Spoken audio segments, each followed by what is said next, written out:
Welcome back to health class. We're teaching health by all means and by any means necessary. I'm your virtual health specialist, Sherry Griffith. They call me the health teacher. And I'm Dwayne Johnson, aka The Rock, former health professional, educator, now turned technology coordinator. Well, we're here to help you be the best health teacher you can be. You said so many things that resonate with me. I was thinking about something I tell my students, which is if you have to sneak, if you have to creep, then you know that you're doing something that's probably not a healthy choice or something you might feel guilty about later. If you're experiencing any negative consequences or feelings from your actions, you know this is not a healthy choice. And I love the fact that these are tools that you could use for your whole entire life. So I'd like to ask you, in your opinion, why is it important to provide relevant learning experiences for students? And how can we provide relevant learning experiences for students? We all want to think in terms of every subject every student takes in a given day in class, right, or in school. Um, all of those subjects always come back to relevant learning experiences, whether it be math, ELA, science, social studies. In health, we try to strive for the same goal, which is creating those relevant learning experiences that in turn you go out in public and become a citizen. Hopefully, everybody becomes a model citizen. And you're taking all of those concepts that you learned in health class.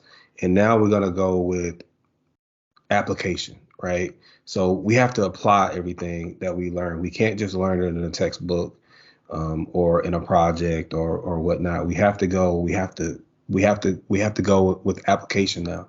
So when we put that application to life, it equals a great experience, right? So good quality of life. Um, we always talk about all of the triangle, the sides of the health triangle, right? We talk about the social, the mental, the physical. All of this is relevant when it comes to learning experiences from health to application in real life. You really made me spark a memory that I had from one of my first actual assignments as a health educator. We did this project-based learning, and this project-based learning, students kind of taught students how to uh, take better control of their lives, and kind of take situations that are like high stress and kind of de-escalate the situation with positive thoughts, with relaxation, with meditation, anything that can kind of spark a positive physical response from a negative one, or even a negative social or emotional situation, trying to spark those physical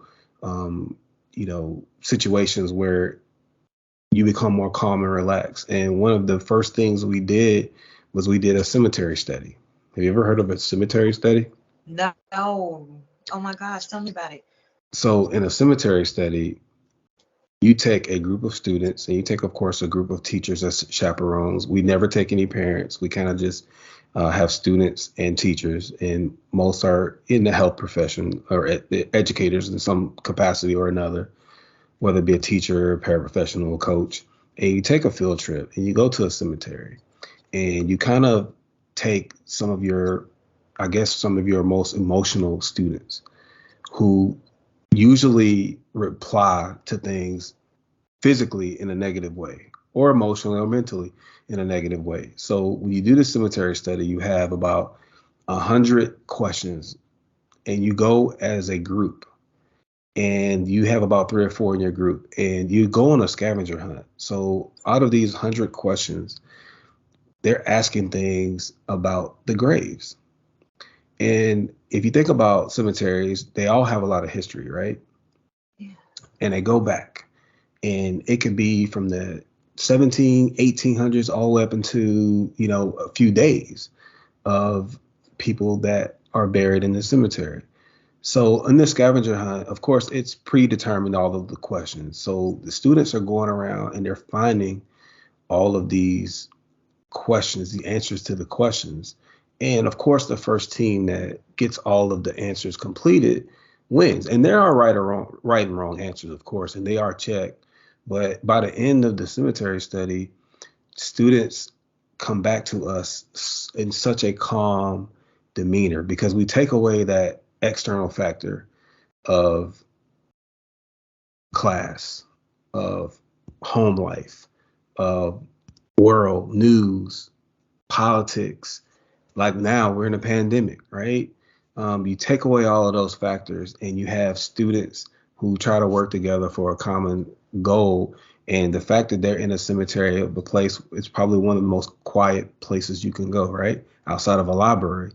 I think a library is probably more noisy than a cemetery, right? So we're kind of sparking that relaxation, calmness in responding to these questions. And it's amazing how well the students do. And we do this at the beginning of the 9 weeks or the semester. And it's amazing how well they do behavior wise and even responding to events, whether it be traumatic events or whether it be stressful events. It's amazing how well they do. And we keep data. We kept data on it, especially some of the students who are more challenged with behavior issues or anger issues. And just that part of that project-based learning that we did just made me remember that, we always talk about stress, and health, stress, right?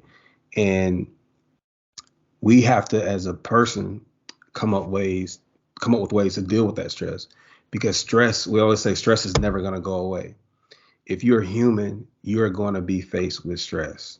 It's how we deal with the stress that sets us apart, right? So just finding a way inside of you to come up with solutions to stressful situations can kind of somewhat make or break us.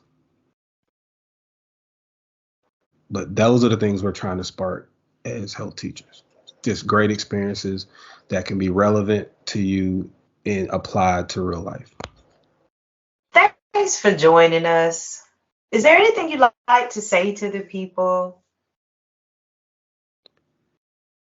Just thank you for being there. Thank you for listening today. And remember to continue to educate and to be that health teacher for yourself, your family, your friends, and for everyone around you. And we appreciate you. Health classes for everybody. Thanks for joining us. Y'all remember out there, if you don't have your health, you don't have your life. Thank you.